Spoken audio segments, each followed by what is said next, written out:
మొదటిగా మన జగద్గురు బ్రహ్మర్షి పితామహ పత్రిజీ గారికి గట్టిగా క్లాప్ చేసుకుందాము.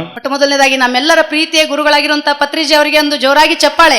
మరి ఈ రోజున పిరమిడ్ స్పిరిచువల్ సొసైటీస్ మూవ్మెంట్ లో పత్రి సార్ ద్వారా ధ్యానం నేర్చుకుని వారి జీవితాల్లో ఎంతో అద్భుతమైన మార్పులు తెచ్చుకుని ఎంతో మంది పిరమిడ్ మాస్టర్స్ ఉన్నారు. ಈ ದಿನಗಳಲ್ಲಿ ನಾವು ನೋಡ್ತಾ ಇದ್ದೀವಿ ಪತ್ರಿಜಿ ಅವರಿಂದ ನೇರವಾಗಿ ಧ್ಯಾನವನ್ನು ಕಲಿತು ತಮ್ಮ ಜೀವನದಲ್ಲಿ ಪರಿವರ್ತನೆಯನ್ನು ಆಗಿ ಸಾಕಷ್ಟು ಜ್ಞಾನೋದಯ ಹೊಂದಿ ಅವರೆಲ್ಲರೂ ಈ ಧ್ಯಾನಕ್ಕಾಗಿ ಸೇವೆ ಸಲ್ಲಿಸ್ತಾ ಇರೋ ಎಷ್ಟೋ ಪಿರಮಿಡ್ಗಳನ್ನು ನಾವು ನೋಡುತ್ತಿದ್ದೇವೆ. అలా మరి పత్రి సార్ ద్వారా వాళ్ళ జీవితాన్ని మార్చుకుని నా జీవితమే కాదు ఈ భూప్రపంచం మీద ఉన్న ప్రతి ఒక్కరి జీవితాన్ని మనం మార్చాలి అని చెప్పేసి ప్రతి ఒక్కరూ బాధ్యతగా తీసుకుని ಅಷ್ಟಲ್ಲದೆ ತಾವು ಪತ್ರಿಜಿ ಅವರಿಂದ ನೇರವಾಗಿ ಜ್ಞಾನವನ್ನು ಪಡೆದು ತಮ್ಮ ಜೀವನದಲ್ಲಿ ಪರಿವರ್ತನೆಯಾಗಿ ನನ್ನ ಜೀವನದಲ್ಲಿ ಆದ ಪರಿವರ್ತನೆ ಎಲ್ಲರ ಜೀವನದಲ್ಲೂ ಬರಬೇಕು ಈ ಪರಿವರ್ತನೆ ಅಂತೇಳಿ ತಾವೇ ಸ್ವತಃ ಜವಾಬ್ದಾರಿಯನ್ನು ತೆಗೆದುಕೊಂಡು ಕಾರ್ಯವನ್ನ ನಿರ್ವಹಿಸ್ತಾ ಇದ್ದಾರೆ. ఎవరి ప్రాంతాల్లో వాళ్ళు అద్భుతంగా ధ్యాన ప్రచారం చేస్తూ ఉన్నారు. ಅವರವರ ಸ್ಥಳಗಳಲ್ಲಿ ಅವರವರ ಪ್ರಾಂತ್ಯ ಅಂದ್ರೆ ಅವರವರ ಪ್ರದೇಶಗಳಲ್ಲಿ ಅವರವರು ಅದ್ಭುತವಾದ ಧ್ಯಾನ ಪ್ರಚಾರ ಮತ್ತು ಸಸ್ಯಾಹಾರ ಕುರಿತು ಪ್ರಚಾರ ಮಾಡುತ್ತಿದ್ದಾರೆ. ఆ విధంగా ఈ రోజున ఈ కూడలి సంగమంలో ఇంత అద్భుతమైన ప్రోగ్రామ్ను ఆర్గనైజ్ చేయడం అనేది చాలా గొప్ప విషయం. ఆర్గనైజర్ అందరికి కూడా నేను మనస్ఫూర్తిగా ధన్యవాదాలు తెలియజేస్తున్నాను.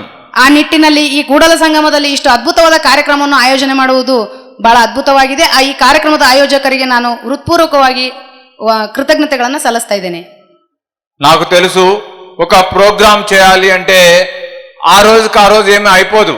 ఎన్నో నెలల కష్టపడితే గానీ ఈ రోజున ఇంత ప్రోగ్రామ్ జరుగుతుంది. దీని వెనక ఎంత కృషి ఉంటుంది అనేది నాకు తెలుసు. నిజంగా ఆర్గనైజర్ కి మనం అందరం గట్టి క్లాప్ చేసుకోవాలి. ನಿಜವಾಗಿಯೂ ನಾವು ಆರ್ಗನೈಸರ್ಗೆ ಗಟ್ಟಿಯಾಗಿ ಚಪ್ಪಾಳೆನ ತಟ್ಟಬೇಕು. ಯಾಕೆಂದ್ರೆ ನನಗೆ ಚೆನ್ನಾಗಿ ತಿಳಿದಿದೆ ಇಂಥ ಒಂದು ಕಾರ್ಯಕ್ರಮ ಆಯೋಜನೆ ಮಾಡಬೇಕಾದ್ರೆ ಬಹಳಷ್ಟು ಪರಿಶ್ರಮ ಇರುತ್ತದೆ. ತಿಂಗಳುಗಟ್ಟಲೆ ಅದು ಆರ್ಥಿಕವಾಗಿ ಮತ್ತು ದೈಹಿಕವಾಗಿ ಮಾನಸಿಕವಾಗಿ ಸಾಕಷ್ಟು ರೀತಿಯಿಂದ ಪರಿಶ್ರಮ ಇರುತ್ತದೆ. ಅವರಿಗೆ ಇನ್ನೊಮ್ಮೆ ಜೋರಾಗಿ ಚಪ್ಪಾಳೆ. మన ఇంటికి నలుగురు బంధువులు వస్తే మనం ఎంతో తడబడుతూ ఉంటాం. అలాంటిది ఇక్కడ ఇంతమంది వచ్చినా కూడా అందరికీ అకామిడేషన్ ఇస్తూ భోజనాలు ఏర్పాటు చేస్తూ మనందరికి ఇంత అద్భుతమైన ఆత్మజ్ఞానాన్ని అందిస్తున్నారు. ನಮ್ಮ ಮನೆಗೆ 4 ಜನ ಬಂದರೆ ನಾವು ಮೇಲೆ ಕೆಳಗಾಗ್ತೀವಿ. ಅಂಥದ್ರಲ್ಲಿ ಇಷ್ಟು ಜನ ಬಂದವರಿಗೆ ಇಲ್ಲಿ ವಸತಿ ಮತ್ತು ಊಟವನ್ನು ಕೊಡ್ತಾ ಇಷ್ಟು ಆತ್ಮಜ್ಞಾನವನ್ನು ಹಂಚುತ್ತಿದ್ದಾರೆ. ಇದೊಂದು ಅದ್ಭುತ ಕಾರ್ಯಕ್ರಮವೇ ಆಗಿದೆ. నాకు ఈ యొక్క ప్రోగ్రామ్ లో చాలా ఆనందాన్ని ఇచ్చిన విషయం ఏంటంటే ನನಗೆ ಈ ಕಾರ್ಯಕ್ರಮದಲ್ಲಿ ಅತ್ಯಂತ ಹೆಚ್ಚು ಆನಂದವನ್ನು ಕೊಟ್ಟ ವಿಷಯವೇನೆಂದರೆ మార్నింగ్ నేను ఇందాక ప్రకాష్ బాబు గారితో మాట్లాడుతున్న తరుణంలో ಬೆಳಿಗ್ಗೆ ನಾನು ಪ್ರಕಾಶ್ ಬಾಬು ಅವರ ಜೊತೆಗೆ ಮಾತನಾಡುವಾಗ ಹೇಳಿದೆ, యాక్చువల్ మార్నింగ్ మేము బ్రేక్ఫాస్ట్ చేయడానికి ఇక్కడ దగ్గరలో ఉన్న హోటల్కి వెళ్ళి బ్రేక్ఫాస్ట్ చేస్తున్నప్పుడు ఇక్కడ గార్లిక్ వాడతారా అని మేము అడిగాము. వాళ్ళు ఇక్కడ వాడరు, ఇక్కడ మనకి ధ్యానం ప్రోగ్రామ్ జరుగుతుంది కదా అందుకని వాడడం లేదు అని చెప్పారు. ಇಲ್ಲಿ ನಾನು ಬೆಳಿಗ್ಗೆ ಬ್ರೇಕ್ಫಾಸ್ಟ್ ಮಾಡೋಣ ಅಂತ ಹೋಟೆಲ್ಗೆ ಹೋಗಿ ನೀವು ಇಲ್ಲಿ ಬೆಳ್ಳುಳ್ಳಿ ಬಳಸ್ತಿದ್ದೀರಾ ಅಂದ್ರೆ ಇಲ್ಲ, ಇಲ್ಲಿ ಧ್ಯಾನ ಕಾರ್ಯಕ್ರಮ ನಡೀತಾ ಇದೆಲ್ಲ ಅದಕ್ಕೆ ನಾನು ಬೆಳ್ಳುಳ್ಳಿಯನ್ನು ಬಳಸ್ತಾ ಇಲ್ಲ ಅಂತ ಅವರು ಹೇಳಿದ್ದರು. ఆ టిఫిన్ చేసి వచ్చిన తర్వాత ప్రకాష్ గారిని కలిసి సరే ఇక్కడ మేము హోటల్కి వెళ్ళి బ్రేక్ఫాస్ట్ చేసాము, వెల్లుల్లి లేకుండా మన ప్రోగ్రామ్ జరుగుతుందని వెల్లుల్లి లేకుండా బ్రేక్ఫాస్ట్ ఇచ్చారు అంటే అప్పుడు ఆ ప్రకాష్ బాబు గారు చెప్పారు, ఆల్రెడీ ముందే వాళ్ళకి ఇన్ఫార్మ్ చేసామండి, మా వాళ్ళు ఎంతో మంది వస్తున్నారు, ఇక్కడ గార్లీ లేకుండా మీరు ఫుడ్ చేయండి అని చెప్పాము అని చెప్పారు. ನೋಡಿ ಅದೇ ವಿಷಯವನ್ನ ಅಲ್ಲಿ ಬೆಳ್ಳುಳ್ಳಿ ಬಳಸ್ತಾ ಇಲ್ಲ, ಇಲ್ಲಿ ಧ್ಯಾನ ನಡೀತಾ ಇದೆ ಅಂತೇಳಿ ಅಲ್ಲಿ ಬೆಳ್ಳುಳ್ಳಿ ಬಳಸ್ತಾ ಇಲ್ಲ ಅಂತ ಇದನ್ನು ಬಂದು ಪ್ರಕಾಶ್ ಬಾಬು ಅವ್ರಿಗೆ ಹೇಳಿದ್ರೆ ಪ್ರಕಾಶ್ ಬಾಬು ಅವರು ಹೇಳಿದ್ರು, ಇದನ್ನ ನಾವು ಮೊದಲೇ ಅವರಿಗೆ ಮಾಹಿತಿಯನ್ನು ಕೊಟ್ಟಿದ್ದೇವೆ. ಈ ಧ್ಯಾನ ಕಾರ್ಯಕ್ರಮದಲ್ಲಿ ಬಂದವರು ನಿಮ್ಮ ಹತ್ರ ಟಿಫಿನ್ ಮಾಡ್ತಿರ್ತಾರೆ, ದಯವಿಟ್ಟು ನೀವು ಬೆಳ್ಳುಳ್ಳಿ ರಹಿತ ಅಡಿಗೆಯನ್ನ ತಯಾರಿಸಿ ಎಂದು ನಾವು ಅವರಿಗೆ ಈ ಮುಂಚೆನೆ ಮಾಹಿತಿಯನ್ನ ವಿನಂತಿಯನ್ನ ಕೊಟ್ಟಿದ್ವಿ ಅಂತ ಹೇಳಿದ್ದಾರೆ. అంటే చూడండి, ఆయన ఇక్కడికి వచ్చే వాళ్ళ జాగ్రత్తల గురించి, ఇక్కడికి వచ్చే వాళ్ళ యోగక్షేమాల గురించి, ఇక్కడికి వచ్చే వాళ్ళ ఆహార వ్యవహారాల్లో ఎంత సూక్ష్మంగా ఆలోచించి ఆయన గార్లిక్ లేకుండా పెట్టడమే కాదు, ఈ ప్రాంతాల్లో ఉన్న హోటల్ అన్నిటికి కూడా మా వాళ్ళు వస్తారు, మీరు గార్లిక్ లేకుండా సర్వ్ చేయండి, మా వాళ్ళకి కంఫర్ట్ గా ఉంటుంది అని చెప్పడం అనేది నిజంగా హర్షించదగ్గ విషయము. ನೋಡ್ರಿ ಎಷ್ಟು ಸಂತೋಷದಾಯಕ ವಿಷಯ.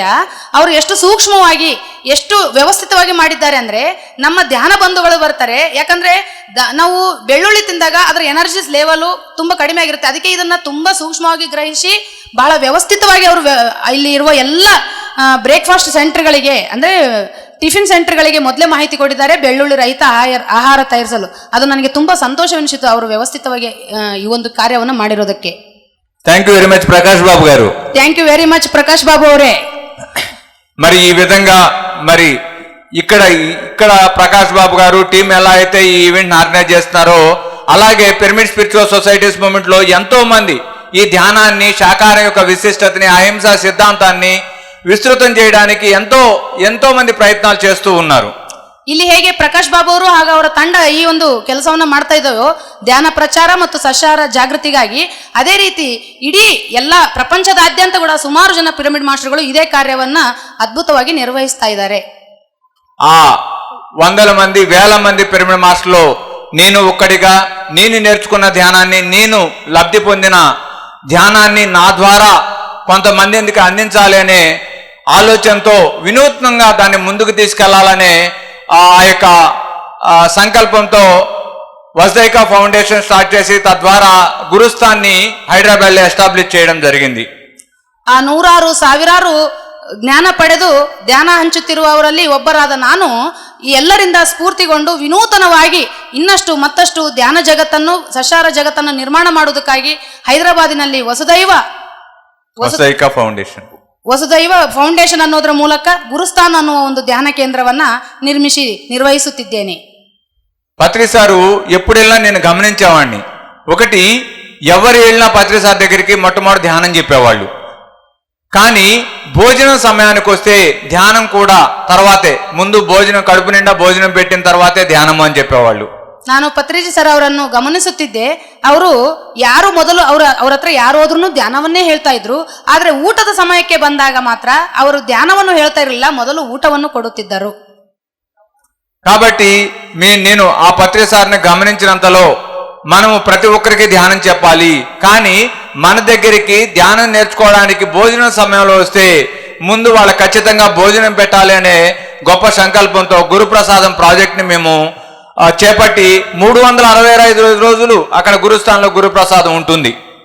ಇದರಿಂದ ಪ್ರೇರಿತನಾದ ನಾವು ಪ್ರತಿದಿನ ಧ್ಯಾನವನ್ನು ಕಲಿಸಬೇಕು. ಆದರೆ ಊಟದ ವೇಳೆಗೆ ಬಂದವರಿಗೆ ಮೊದಲು ಅನ್ನ ಸಂತರ್ಪಣೆ ಮಾಡಬೇಕು ಅನ್ನೋ ಕಾರಣಕ್ಕಾಗಿ ಗುರುಸ್ಥಾನದಲ್ಲಿ ಗುರುಪ್ರಸಾದನವನ್ನ ನಿರ್ಮಾಣ ಮಾಡಿ 365 ದಿನಗಳ ಕಾಲ ಅಲ್ಲಿಗೆ ಬಂದವರಿಗೆ, ಊಟದ ಸಮಯದಲ್ಲಿ ಬಂದವರಿಗೆ ಮೊದಲು ಅನ್ನದಾನವನ್ನ ನಿರ್ವಹಿಸ್ತಾ ಇದ್ದೀವಿ.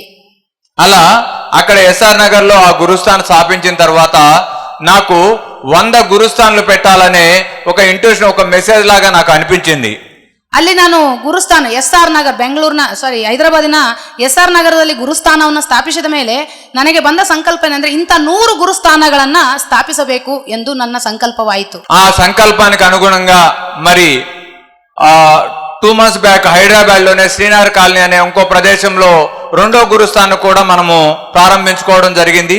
ಆ ಸಂಕಲ್ಪಕ್ಕೆ ಅನುಗುಣವಾಗಿ ಹೈದರಾಬಾದಿನ ಇನ್ನೊಂದು ಕೇಂದ್ರವಾದ ಶ್ರೀನಗರದಲ್ಲಿ ಇನ್ನೊಂದು ಧ್ಯಾನ ಕೇಂದ್ರವನ್ನ ನಾವು ಸ್ಥಾಪಿಸಿದೆವು. అదే విధంగా ఈ జనవరి 12వ తారీఖు మరి ప్రపంచానికి మౌనంతో ఆధ్యాత్మికత నేర్పినటువంటి రమణ మహర్షి నడియాడిన ప్రదేశము తిరుమలమలైలో కూడా మనము ఈ యొక్క గురుస్థాన్ని ప్రారంభించుకోవడం జరిగింది.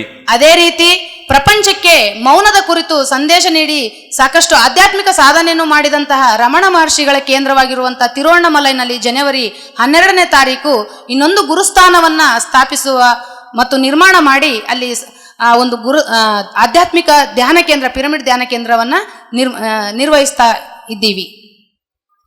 ఈ రోజున తిరుమలమలైకి లాస్ట్ ఇయర్ మనం చూసుకుంటే దగ్గరగా 150 కంట్రీస్ పైబడి అక్కడికి ఆ యొక్క సాధన కోసం ఎంతో మంది రావడం జరిగింది. ತಿರುವಣ್ಣಾಮಲೈಗೆ ಸುಮಾರು 150 ದೇಶಗಳಿಂದ ಅಲ್ಲಿ ಪ್ರಜೆಗಳು ಬರ್ತಾ ಇದ್ದಾರೆ. ಆ ಮೂಲಕ ಆ 150 ದೇಶಗಳಿಗೂ ನಮ್ಮ ಧ್ಯಾನ ಮತ್ತು ಸಸ್ಯಾಹಾರ ಒಂದು ಸಂಕಲ್ಪ ಕೂಡ ಅವರಿಗೂ ಕೂಡ ಪಿರಮಿಡ್ ಜ್ಞಾನ ಕೂಡ ತಲುಪುತ್ತದೆ. కాబట్టి అందరికీ ధ్యానం అందాలి, ప్రతి ఒక్క తిరుమలమలై వచ్చే ప్రతి ఒక్కరికి ధ్యానాన్ని పరిచయం చేయాలనే సంకల్పంతోనే మనం అక్కడ గురుస్థాన్ని ప్రారంభించుకోవడం జరిగింది. ತಿರುವಣ್ಣಾಮಲೈಗೆ ಪ್ರವಾಸಿಗರಾಗಿ ಬರುವಂತಹ ಎಲ್ಲರಿಗೂ ಕೂಡ ಈ ಧ್ಯಾನವನ್ನ ತಲುಪಿಸಬೇಕು ಅನ್ನುವ ಒಂದು ಮಹಾ ಉದ್ದೇಶವನ್ನು ಹೊಂದಿಯೇ ತಿರುವಣ್ಣಾಮಲೈನಲ್ಲಿ ಈ ಧ್ಯಾನ ಕೇಂದ್ರವನ್ನ ಸ್ಥಾಪಿಸಲಾಗಿದೆ. పిరమిడ్ మాస్టర్ ఎవరైనా కానివ్వండి, వాళ్ళు సాధన చేసుకోవాలనుకున్నా కూడా, లేకపోతే అక్కడికి వచ్చి ప్రచారం చేయాలనుకున్న వాళ్ళు కూడా ఎప్పుడైనా కూడా అరుణాచలం మన గురుస్థానికి రావచ్చు. అక్కడే మనకి వసతి కానీ భోజనాలు కానీ అన్ని ఏర్పాట్లు ఉంటాయి. ಅಲ್ಲಿ ವಸತಿ ಭೋಜನದ ವ್ಯವಸ್ಥೆ ಇದೆ. ಯಾರೇ ಪಿರಮಿಡ್ ಮಾಸ್ಟರ್ಗಳು ಧ್ಯಾನ ಪ್ರಚಾರಕ್ಕಾಗಿ ಅಥವಾ ವಸತಿಗಾಗಿ ಅಲ್ಲಿ ಆ ಕೇಂದ್ರವನ್ನು ನೋಡಲು ಬರುವವರಿಗೆ ಅಲ್ಲಿ ನಿಮಗೆ ಉಚಿತ ವಸತಿ ಕೇಂದ್ರ ಇದೆ. కాబట్టి ఈ సందర్భంగా అందరికీ నేను ఆహ్వానం పలుకుతున్నాను. ప్రతి ఒక్కరు కూడా అరుణాచలం రండి, అది సాధనకి ఎంతో గొప్ప పుణ్యక్షేత్రము. ಆದ್ರಿಂದ ಈ ಸಂದರ್ಭದಲ್ಲಿ ತಮ್ಮೆಲ್ಲರನ್ನ ನಾನು ಪ್ರೀತಿಯಿಂದ ಆಹ್ವಾನಿಸ್ತಾ ಇದ್ದೀನಿ. ದಯವಿಟ್ಟು ಬನ್ನಿ ತಿರುವಣ್ಣಾಮಲೈಗೆ. ಅದು ಸಾಧನೆಗೆ ಸೂಕ್ತವಾದಂತಹ ಅದ್ಭುತವಾದ ಆಧ್ಯಾತ್ಮಿಕ ಕ್ಷೇತ್ರ. ದಯವಿಟ್ಟು ನೀವು ಸಾಧನೆಗಾಗಿ ಆ ಕ್ಷೇತ್ರವನ್ನು ಬಳಸ್ಕೊಳ್ಳಿ. అక్కడ కూడా మనము ఫిబ్రవరి ఫస్ట్ వీక్ లో నుండి గురుప్రసాదం ప్రాజెక్టు స్టార్ట్ చేసుకుంటున్నాము.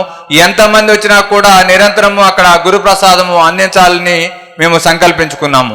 ಅಲ್ಲಿ ಕೂಡ ಗುರುಪ್ರಸಾದ ವ್ಯವಸ್ಥೆಯನ್ನ ಆರಂಭಿಸ್ತಾ ಇದೀವಿ. ಫೆಬ್ರವರಿ 1ರಿಂದ ಎಷ್ಟೇ ದಿನ ನೀವು ಎಷ್ಟೇ ಜನ ಬಂದರೂ ಕೂಡ ನಿಮಗೆ ಅಲ್ಲಿ ಗುರುಪ್ರಸಾದ್, ತಮಗೆ ಅರ್ಥ ಆಯ್ತು, ಗುರುಸ್ಥಾನ ಅನ್ನೋದು ಧ್ಯಾನ ಕೇಂದ್ರ, ಗುರುಪ್ರಸಾದ್ ಅಂದ್ರೆ ಅನ್ನ ಸಂತರ್ಪಣೆ ಅಲ್ಲಿ ಆರಂಭವಾಗ್ತಾ ಇದೆ ಫೆಬ್ರವರಿ 1ರಿಂದ.